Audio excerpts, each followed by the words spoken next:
You're in your car, driving a route that you've driven a million times before. Your child was awake until 3 a.m. last night, and you've only managed 2 hours of sleep. The heating is on, and the radio is softly playing.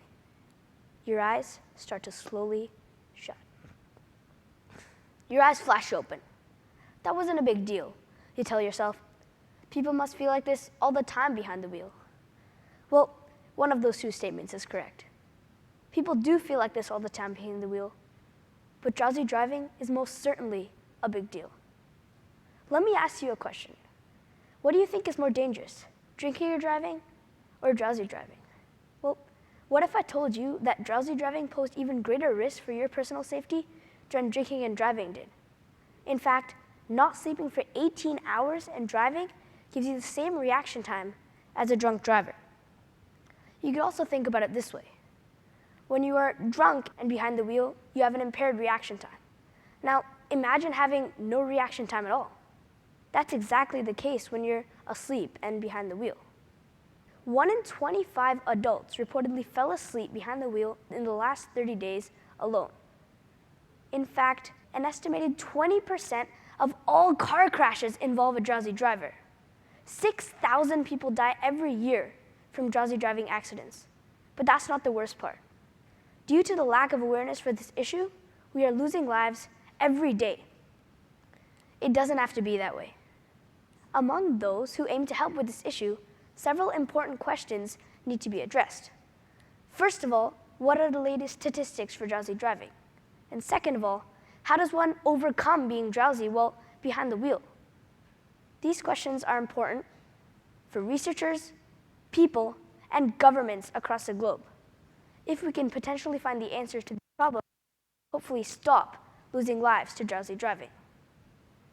Let us address the first question. What are the latest statistics for drowsy driving?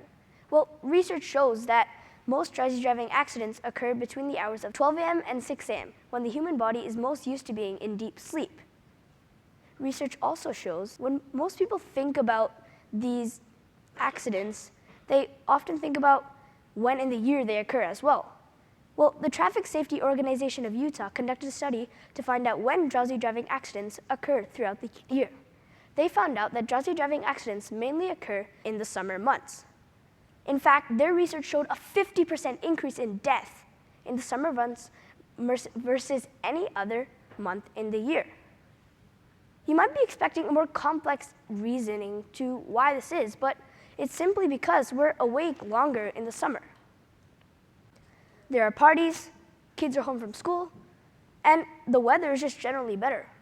All these things, and many more, add up to make the summer the worst time of the year for drowsy driving. You might be wondering what the rest of the world is doing to stop drowsy driving.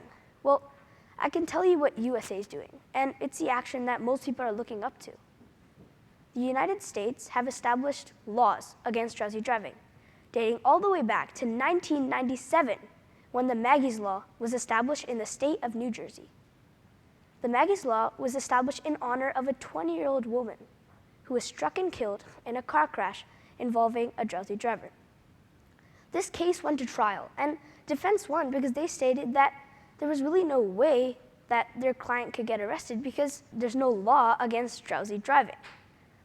New Jersey shortly after established a law known as the Maggie's Law, which made it illegal and a criminal offense to not sleep for 24 hours and drive right after. Surprisingly, there's no research to show that these laws actually help. Well, there's also no research to show that they don't. So what can we do about drowsy driving? Well, research shows that 75% of all drowsy driving car crashes could have been prevented by a simple 10-minute nap. A 10-minute nap could have saved lives. Research also suggests that drowsy driving accidents mainly occur on longer drives. Next time you're going on a longer drive, you might want to consider taking a short 10-minute nap. You never know. It could save your life. Ultimately, drowsy driving proves to be one of the greatest problems we face on a day-to-day basis on the road. Seemingly, sleep is a natural cycle, and most adults don't get enough of it. No wonder sleep plays such a large role on the road. In the upcoming years, researchers should help this problem by doing studies on finding out if our current approach to diminish drowsy driving is working. That is, the many laws that states in the USA have made. By far, it is us, the people, who have the biggest say in drowsy driving research and prevention. If people around the world spread awareness for this issue, we could soon start seeing a decrease in the amount of deaths from drowsy driving. Currently, we have some ways to go to find a more permanent issue for this problem, but we seem to be on the right track. Sleep tight and don't let the bedbugs bite. Thank you.